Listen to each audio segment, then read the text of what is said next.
the Old Testament book of 1 Kings, chapter 3, verses 1 through 28. Now Solomon made a treaty with Pharaoh, king of Egypt, and married Pharaoh's daughter.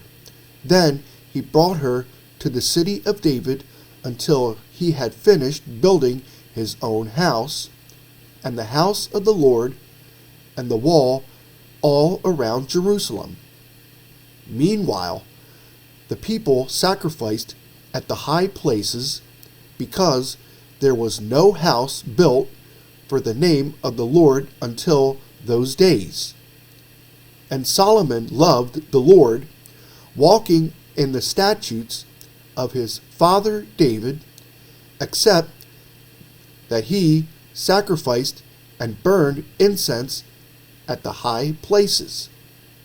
Now the king went to Gibeon to sacrifice there, for that was the great high place. Solomon offered 1,000 burnt offerings on that altar. At Gibeon, the Lord appeared to Solomon in a dream by night, and God said, "Ask, what shall I give you?"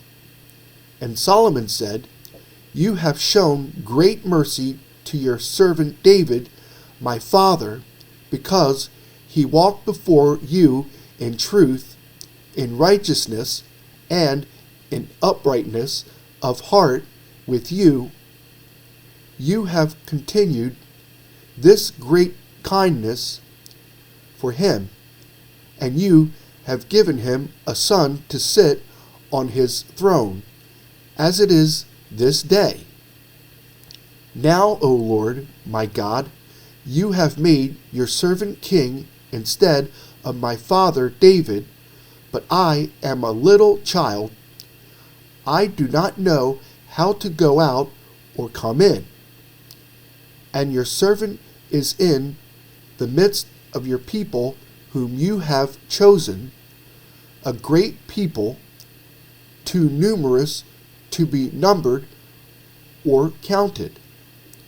Therefore, give to your servant an understanding heart to judge your people, that I may discern between good and evil. For who is able to judge this great people of yours?" The speech pleased the Lord, that Solomon had asked this thing.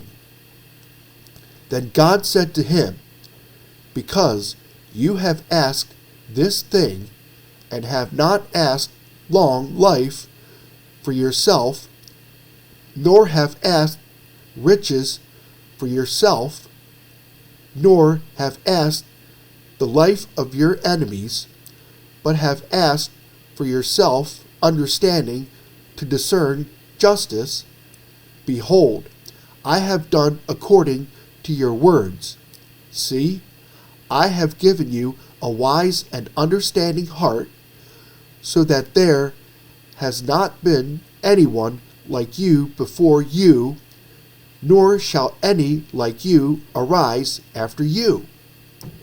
And I have also given you what you have not asked, both riches and honor, so that there shall not be anyone like you among the kings all your days. So if you walk in my ways, to keep my statutes and my commandments, as your father David walked, then I will lengthen your days." Then Solomon awoke, and indeed it had been a dream. And he came to Jerusalem and stood before the ark of the covenant of the Lord, offered up burnt offerings, offered peace offerings, and made a feast for all his servants. Now 2 women who were harlots came to the king and stood before him. And one woman said, "O my lord, this woman and I dwell in the same house, and I gave birth while she was in the house." Then it happened the third day after I had given birth that this woman also gave birth, and we were together.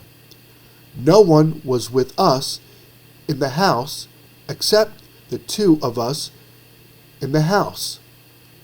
And this woman's son died in the night because she lay on him. So she arose in the middle of the night and took my son from my side, while your maidservant slept, and laid him in her bosom, and laid her dead child in my bosom. And when I rose in the morning to nurse my son, there he was, dead. But when I had examined him in the morning, indeed, he was not my son, whom I had borne. Then the other woman said, No, but the living one is my son, and the dead one is your son. And the first woman said, No, but the dead one is your son, and the living one is my son. Thus they spoke before the king. And the king said, The one says, This is my son who lives, and your son is the dead one. And the other says, No, but your son is the dead one, and my son is the living one. Then the king said, Bring me a sword. So they brought a sword before the king. And the king said, Divide the living child in two, and give half to one, and half to the other.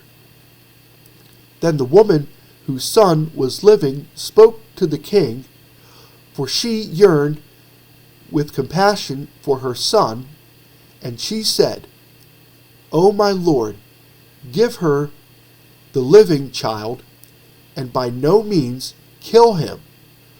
But the other said, Let him be neither mine nor yours, but divide him.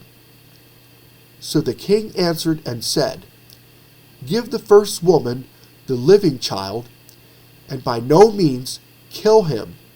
She is his mother. And all Israel heard of the judgment which the king had rendered, and they feared the king, for they saw that the wisdom of God was in him to administer justice.